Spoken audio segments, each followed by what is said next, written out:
It's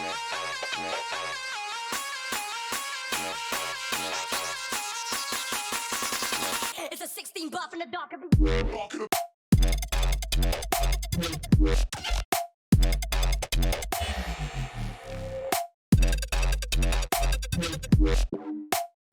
It's a 16 buff in the dark.